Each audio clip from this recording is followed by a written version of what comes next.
Olá pessoal, tudo bem com vocês? Eu espero que sim, se não estiver, espero que fique depois deste vídeo. Hoje eu estou aqui para falar um pouquinho sobre todos os filmes e séries que eu assisti nesse primeiro trimestre de 2025.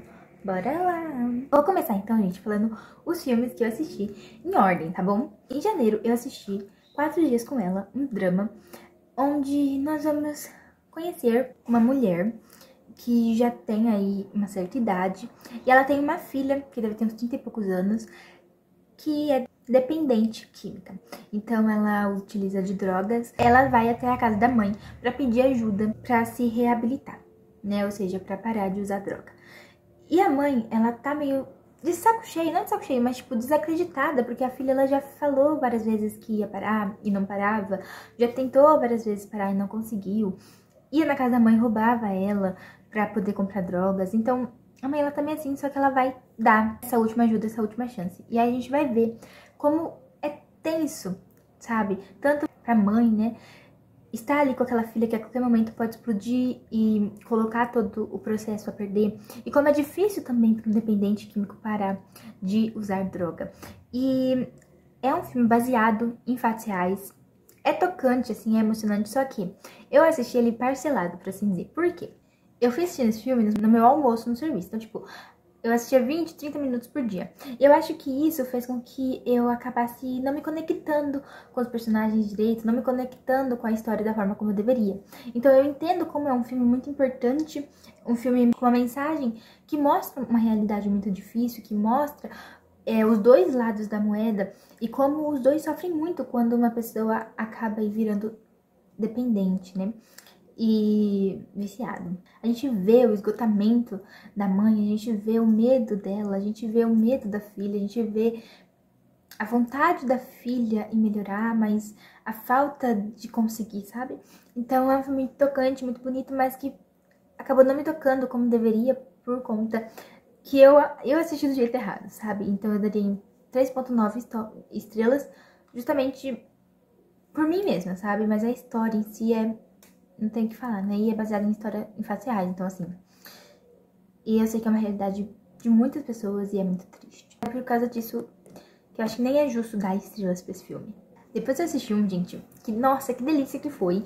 É um romance, também assistido em janeiro, que é Vermelho, Branco e Sangue Azul. Eu não li o livro, eu ia deixar pra ler, mas eu falei, gente, eu tenho tantos livros pra ler, deixa quieto, eu vou assistir esse filme. E eu assisti. E eu fiquei sabendo que vai lançar o 2. Então, assim, não vejo a hora, porque eu amei demais, tá? Eu dei 5 estrelas favorito, porque eu achei as atuações muito boas. Achei um filme muito engraçado. Os personagens são muito engraçados. Fala sobre coisas sérias, né? Como aceitação familiar, porque aqui nós vamos ter um casal gay. Onde um dos rapazes, que é o Henry, ele é o príncipe britânico. E o Alex é o filho da presidenta dos Estados Unidos. E eles, de início, assim, eles não vão se gostar. Eles vão ser, assim, forçados a interagir e a mostrar que eles são amigos, porque todo mundo fala, esses dois se odeiam e eles não podem se odiar. Então eles falam, o pessoal pega eles assim e fala assim, vocês vão fingir que vocês se amam. E na verdade, gente, eles realmente se amam, né? No final eles vão acabar se amando, de verdade. E a gente vai ver questão de preconceito, questão da dificuldade desses dois. Só que é um filme muito leve, sabe? A forma como ele traz é muito engraçadinho, é muito fofo. Os dois personagens são, assim, incríveis. Eu amei demais os dois, tanto o Alex quanto o Henry. O Henry, inclusive, é feito pelo ator lá que eu esqueci o nome, que eu amo ele demais. Ele é um gato e ele é muito bom como ator também. Então, assim, gente, eu gostei muito de assistir esse filme, foi muito prazeroso e eu não vejo a hora de lançar os dois pra mim assistir. Depois assisti um filme de romance barra drama, que é a continuação de Minha Culpa, ou Sua Culpa. Vou contar um pouquinho da sinopse do primeiro filme, que é o Minha Culpa. Nós vamos conhecer a Noah, a mãe dela se casa com um cara super rico, e ela vai morar na casa dele, né? E lá ela descobre que ele tem um filho, que é o Nick, e é um cara assim, gente, que ele é aquele bad boy, ele corre, ele faz coisas perigosas, e ele trata ela super mal, mas ao mesmo tempo ele é super provocante, e ela acha ele um lindo, e ele acha ela uma linda, e aí eles vão se envolver, e vai ser uma coisa super, né, errada, porque eles são irmãos, entre aspas, seriam irmãos de consideração, e aí a gente vai ver esse romance proibido. É uma farofa, é uma água com salsicha, mas às vezes, gente, a gente precisa de umas coisas nada a ver. E eu lembro que nessa época que eu assisti esse filme, tanto o primeiro quanto o segundo, eu precisava de coisas nada a ver, de coisas até talvez um pouco tóxicas, né, porque o relacionamento dos dois é um pouco tóxico. No final eu não queria que eles ficassem juntos, porque eu vi o problema deles ficarem juntos. Mas sei lá, a gente assiste assim pra ver uma farofada, sabe? É tipo as pessoas que leem Dark Romance, tá? Então me deixem. Enfim, assisti então o segundo. E assim, é aquela coisa, como eu falei.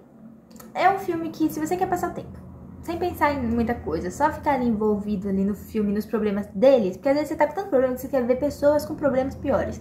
Aí você vê esses filmes assim, e aí eles te divertem, entendeu? Você fica divertidinho ali. Então eu acho que eu dou umas 3, 4 estrelas, nem sei direito quantas estrelas eu dou pra esse filme, mas ele é envolvente, sabe? Tanto que o final aqui desse segundo foi meio aberto. Se tiver um terceiro, eu vou assistir quando eu estiver precisando, porque é um filme que é específico pra alguns momentos, sabe? Pra momentos assim que você quer esquecer o mundo, a vida e focar ali naquele filme. Aí esse segundo não tenho muito o que falar pra não dar spoiler pra vocês, mas é a continuação, então eles ali no final do primeiro vai acontecer uma coisa ali e a gente vai continuar a história através disso, vai ver se eles vão ficar juntos de verdade ou não, né? Porque é aquela coisa, todo filme de romance que tem continuação a gente fica, é porque o casal brigou ou alguma coisa acontece que impossibilita deles ficarem juntos e a gente vai ver se o amor deles vai prevalecer ali. Aí eu assisti um, gente, magnífico de bom, 5 estrelas favorito também, que foi o Wonka, com o Timothy. Ai, gente, eu não sei falar o nome dele, mas ele é maravilhoso. Eu quero assistir tudo que esse homem fizer, porque assim, gente, que ator, que pessoa, sabe? Ele conseguiu transmitir todos os sentimentos do Wonka da forma como deveria ser transmitida, sabe? Ele consegue trazer a loucura, mas ao mesmo tempo a doçura e a esperança dentro do olho dele, sabe? Tipo assim, ele tá te olhando pra câmera, atuando ali só com o olhar e você consegue ver tudo isso. É incrível o que ele faz. Ele é assim, gente, o próprio William Wonka. É o Timothy. Eu queria uma readaptação da readaptação de A Fantástica Fábrica de Chocolate com ele. Porque, gente do céu, magnífico. Tudo bem que é assim, né? Falam que o Wonka, né, ali no A Fantástica Fábrica de Chocolate é meio doido, né? Queria matar as crianças. Mas, gente, sério.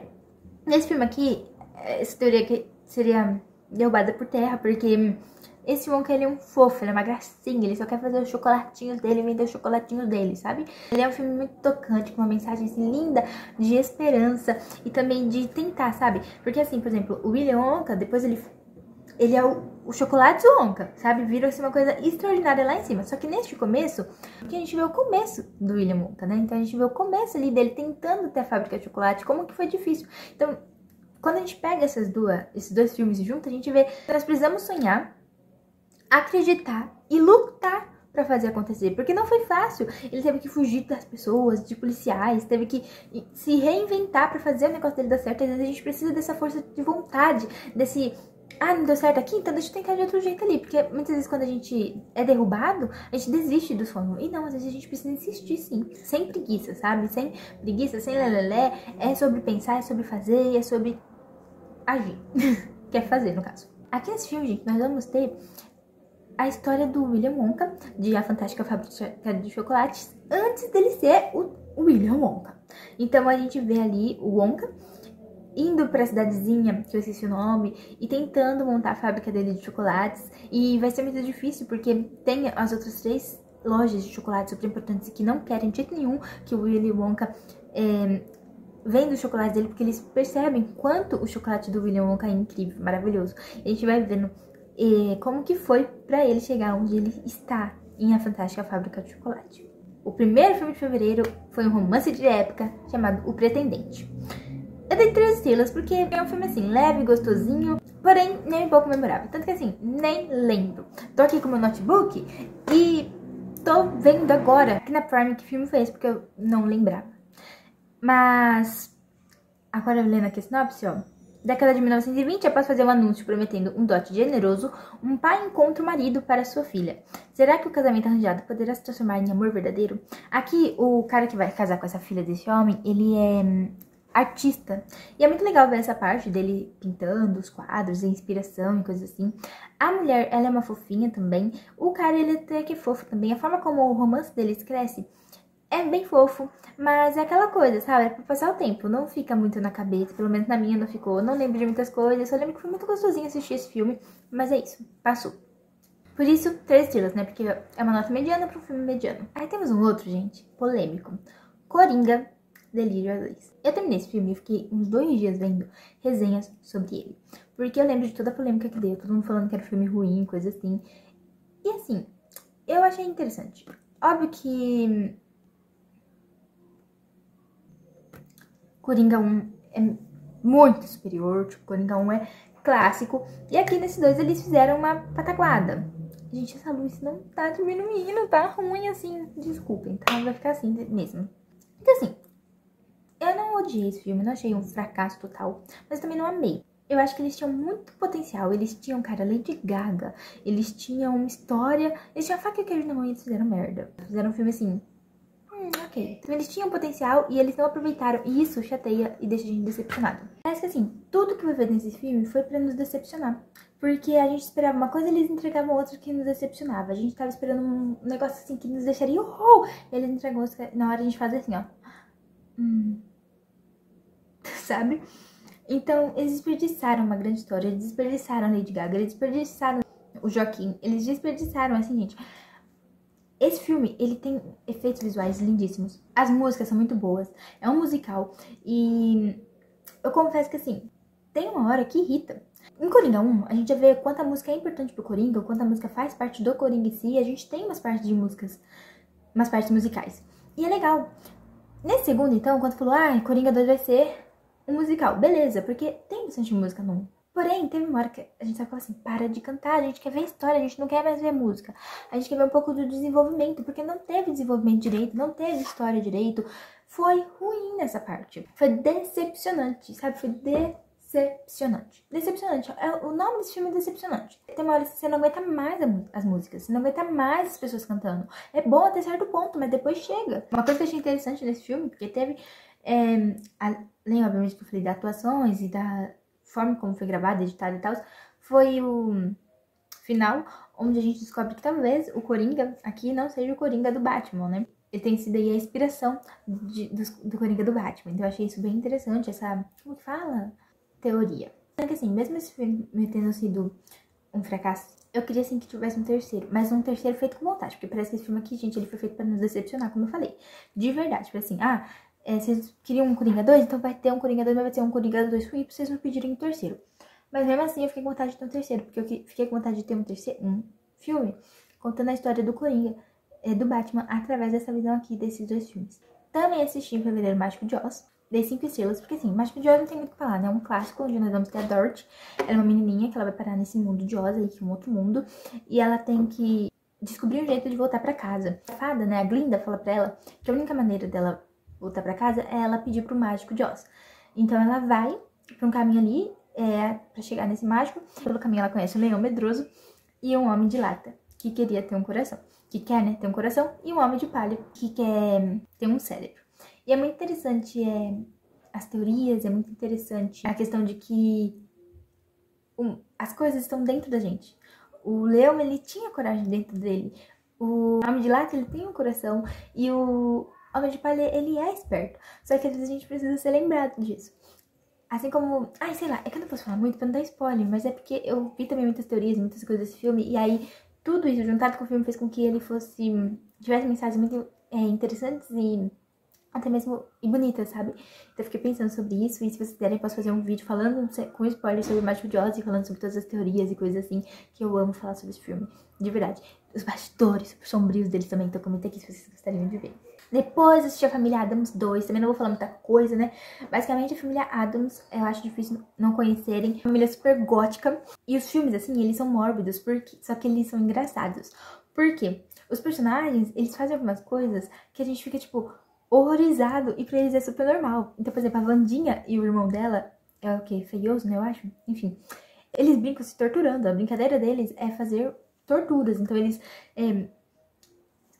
a Wandi coloca ali o irmão dela na cadeira elétrica e liga. Ele tá ali com uma maçã na boca e ela taca a faca pra acertar na maçã. Tipo, se acertar nele, tanto faz. E pra eles, essas coisas são super normais. É muito engraçado. É muito engraçado porque é uma família totalmente diferente, maluca. E que acham coisas que são diferentes e malucas, normais. E a ironia disso desse filme é incrível. E aí nesse 2 a gente vai ver o tio deles, né? se apaixonando por uma mulher ali que vai ser a babá das crianças, porque a Mortícia e o Gomes vão ter um outro filho, e aí essa babá vai ser contratada pra olhar a criança, e tipo assim, ela é uma doida, uma psicopata, só que ela finge que não, e ela é toda loirinha, bonitinha, não sei o quê. E aí tem uma coisa muito interessante que a gente vê, que tipo assim, a família Addams, embora eles tenham esses costumes estranhos, serem todos góticos, eles têm um grande coração, enquanto que a bonitinha, loirinha, fofinha, tem um coração terrível, uma louca psicopata por dinheiro, enfim, que quer matar todo mundo. Inclusive, eu descobri, gente, nesse filme, que o Gomes, ele morreu cedo, né? Eu fui procurar um pouquinho sobre os atores e eu descobri que ele morreu cedo até, eu acho que foi 50 e poucos anos. Eu fiquei triste, eu gostava muito dele. Falando no Gomes, ver o amor dele pela Mortícia, da Mortícia por ele, é muito fofo, gente, é sério. Quero me casar e continuar amando meu marido, que ele me ame, da mesma maneira como o Gomes e a Mortícia se amam, anos depois de casamento, como se fosse a primeira vez que eles estivessem se conhecendo, sabe? A paixão que eles têm pelo outro, o amor que eles têm pelo outro, aquele negócio assim, transbordante, sabe? Que não morre e não apaga nunca. É muito fofo. Depois existe um romance ali dos anos 2000, que também é meio que uma comédia, porque ele é super engraçadinho, muito leve, muito fofo, muito legal de se assistir. Eu amei demais, de verdade, que foi Como Perder um Homem em 10 Dias. Eu amei esse filme por conta dele ser muito leve, muito engraçado. Eu tava num momento muito ruim da minha vida, então assim, ter assistido ele no dia que eu assisti foi muito fofo, muito aliviante. Aqui nós vamos conhecer a Andy, que ela escreve para uma revista direcionada ao público feminino. E basicamente a coluna dela é como alguma coisa, sabe? E ela vai receber uma missão de escrever um artigo chamado Como Perder um Homem em 10 Dias. Então ela precisa viver, né? Ela precisa tentar perder um homem em 10 dias para escrever essa coluna. Por outro lado, nós temos o Benjamin. Ele é um publicitário e ele vai, ali com os amigos dele, falar que ele consegue ganhar uma mulher, fazer uma mulher ficar perdidamente apaixonada por ele em 10 dias. O destino dos dois se cruzam e aí o Ben fica tentando fazer com que a Andy se apaixone por ele em 10 dias, enquanto a Andy fica fazendo o Ben odiar ela em 10 dias e terminar com ela em 10 dias. E é muito engraçado, porque ela vai se passar assim por uma menina completamente chata. A gente sabe que ela tá se passando por uma pessoa completamente chata. Inclusive, a atriz, gente, ela é linda, magnífica. Achei ela maravilhosa. Atua muito bem também, porque a gente sabe diferenciar quando é ela e quando ela está fazendo essa pessoa chata. E o Ben, ele fica assim, odiando ela, mas tentando ser super fofo, super romântico pra fazer ela continuar apaixonada ou se apaixonar mais ainda por ele. A Andy acaba se apaixonando pelo Ben. E o Ben, ele se apaixona pela Andy ali dos primeiros dias, né? É quando ele descobre que era tudo uma mentira e tal, os dois vão acabar, obviamente, ficando juntos. Eles vivem de situações muito hilárias, é muito engraçado de acompanhar, de verdade. Eu acho, assim, meio estranho o fato do Ben continuar apaixonado no final pela Andy, porque ela realmente se torna uma pessoa muito chata. Eu sei que ele vai ver ali, vai descobrir que aquela pessoa não era a Andy de verdade, porque ele se apaixona pela Andy nos primeiros encontros, onde ela é uma pessoa super legal. Porque ela tá sendo ela mesma, e ele se apaixona. E aí, quando ela começa a mostrar esse outro lado dela, ele fica tipo, quem é essa pessoa? Então, quando ele descobre, óbvio, que a Andy não era aquela pessoa chata, que era uma mentira, então dá pra entender porque ele quis ficar com ela no final. Mas mesmo assim, eu fiquei tipo, cara, você foi meio forte, viu? Você, tipo, separar o ranço que ele deve ter pegado por ela da pessoa que ele tinha se apaixonado, sei lá. Eu, se me apaixonasse por alguém super legal em 3 dias, e depois se mostrasse um cara super babaca, esses 3 dias é assim, ó, tanto faz, sabe? Mesmo se eu descobrisse que era mentira, eu já ia desencantar. E ele não desencantou. Ótimo. Agora a gente tem se apaixonado pelo Ben, não dá pra entender, porque ele realmente vai ser um fofo com ela durante quase todo o filme. Tudo bem que ele dá um negócio lá dele também, mas enfim. Temos um outro romance de época que eu não gostei muito. Eu achei muito demorado, muito lento, não acontece quase nada. Achei meio nada com nada, dei 13 dias, então nem vou falar muito, tá? Que é Amonite, eu nem sei como fala, gente, vou falar desse jeito mesmo. Ah, gente, achei o filme, como eu falei, parado, chato, não indico vocês gastarem suas 2 horas, porque se não me engano, esse é o tempo dele de duração nesse filme. Nós vamos conhecer a história de 2 garotas e uma delas, ela é muito reservada, porque ela já passou por poucas e boas, ela procura ali na praia coisas preciosas que são compradas, né, por pessoas que se interessam por essa área. E uma outra que ela perdeu um filho e ela tá passando meio que por uma depressão. Às vezes elas vão se apaixonar ali, a gente vai saber um pouco mais, a gente vai ver isso acontecendo. Mas eu achei, gente, a personagem principal ali, que é a que procura coisa na praia, muito chata. Ai, não sei, gente, foi um filme chato, não gostei.